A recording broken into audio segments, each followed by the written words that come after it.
حلق پھاڑ کر بولنا، ایک معنی یہ ہے اور ایک ہے کلام کی گہرائی میں جانا.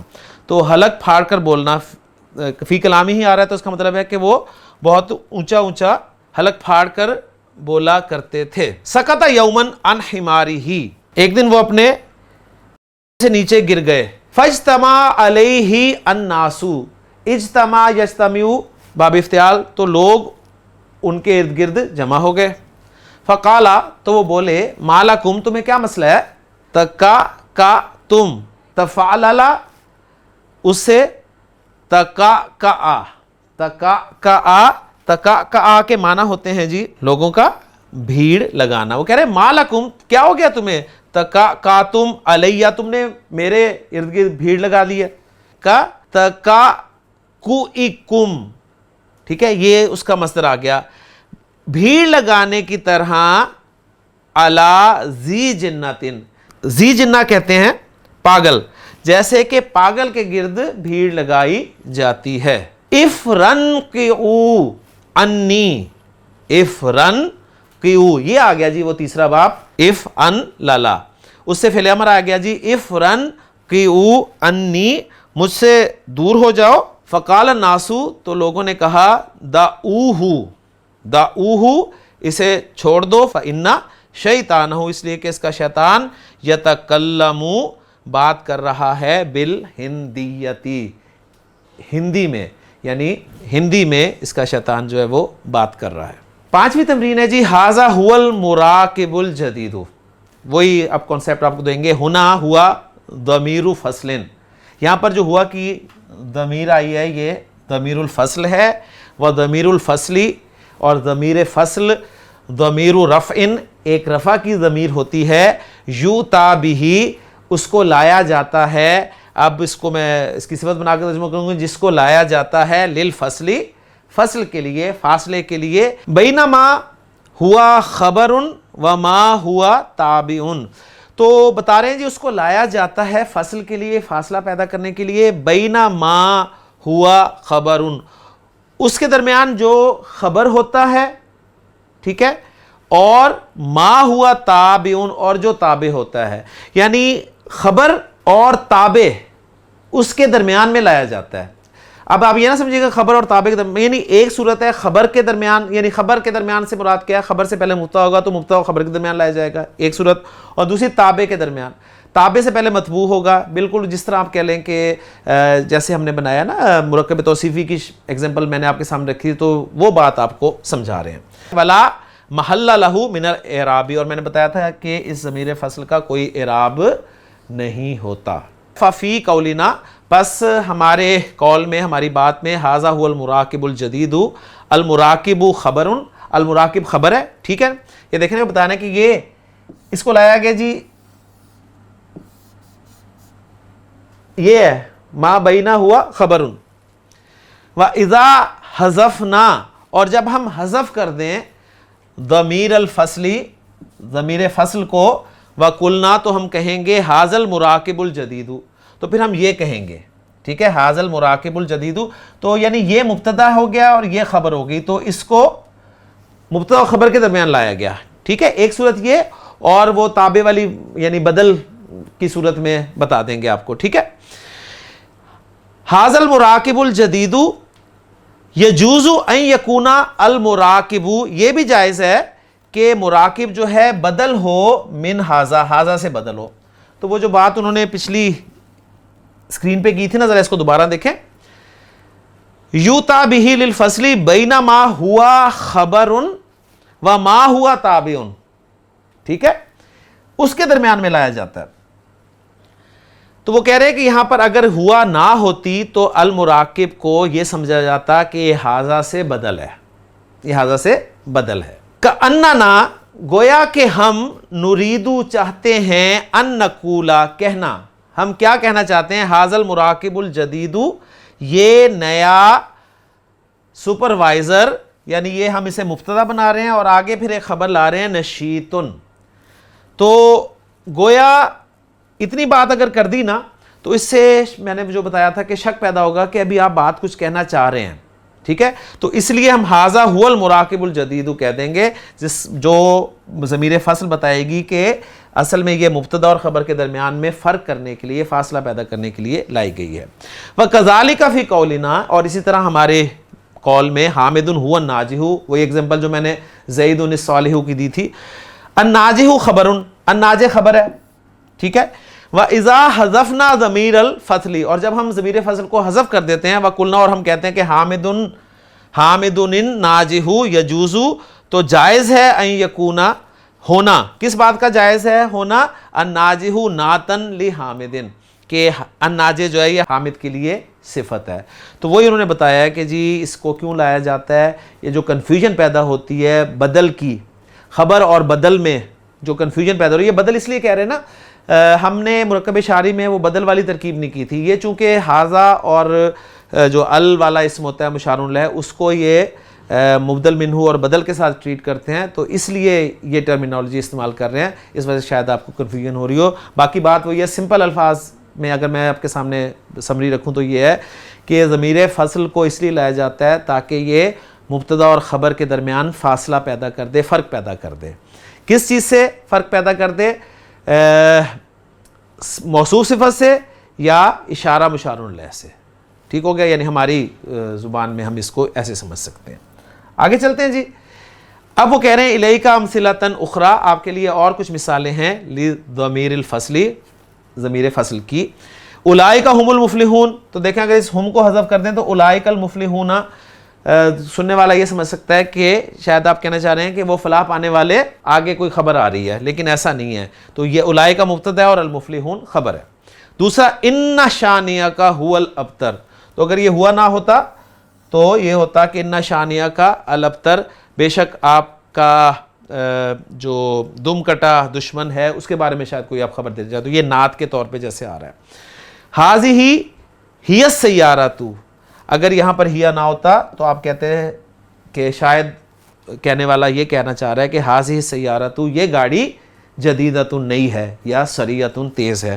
تو پاسبلٹی پھر یہ بن سکتی ہے, تو اس کنفیوژن سے بچنے کے لیے ضمیر فصل کو لایا جاتا ہے. آگے چلتے ہیں جی. استخرج ما ورد فی الدرس من ضمائر الفصل, اب آپ سے کہا ہے انہوں نے کہ آپ سبق میں سے ضمیر فصل جتنی بھی ایگزامپلز ہیں وہ آپ باہر نکالیں گے. دوسری اس میں تمرین ہے جی, ادخل, تو داخل کر, الخبری, خبر پر ال داخل کر, فی کل جملۃ مما یاتی, ہر اس جملے میں جو آ رہا ہے, واتی بضمیر فصل, اور ضمیر فصل لا مناسب, مناسب. لے جی سمپل ہے جی, ھذا بیت, خبر بیتن ہے, اس پہ الف لام داخل کریں تو یہ بن گیا جی ھذل بیت, اور ضمیر فصل مناسب ہوگی مبتدا کے مطابق, تو ہم کہیں گے ھذا ھو البیت, ھذا ھو البیت. ھؤلاء ناجحون, ھؤلاء الناجحون, ھؤلاء ھم الناجحون. ھذہ مجلۃ, ھذہ المجلۃ, ھذہ ہی المجلۃ. اولئک راسبات, اولئک الراسبات, اولئک ہن الراسبات.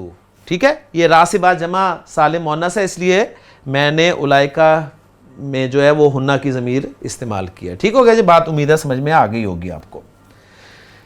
چھٹی تمرین ہے جی, منا من یرید, منا من یرید, اس جملے میں وہ کہہ رہے ہیں کہ ھذہ من تبعیضیہ, فمانا منا, وہ کہہ رہے ہیں کہ یہ جو من ہے نا, من تبعیضیہ ہے, اور اس کے معنی یہ ہیں کہ بعدنا, یعنی سمپل میں آپ کو بتا دوں کہ من جو استعمال ہوتا ہے وہ من بعض کے معنی میں اگر استعمال ہو رہا ہے تو آپ اس لفظ کی جگہ, من کی جگہ پہ نا بعد کا لفظ رکھ کے دیکھ لیں. اگر جملہ صحیح ٹرانسلیٹ ہو سکے تو پھر وہ من جو ہے وہ من تبعیضیہ ہوتا ہے. اور اسی طرح ایک من جو ہے وہ بیانیہ بھی ہوتا ہے, وہ ایکسپلین کرنے کے لیے آتا ہے, وہ بھی انشاءاللہ تعالیٰ آگے امید ہے آ جائے گا.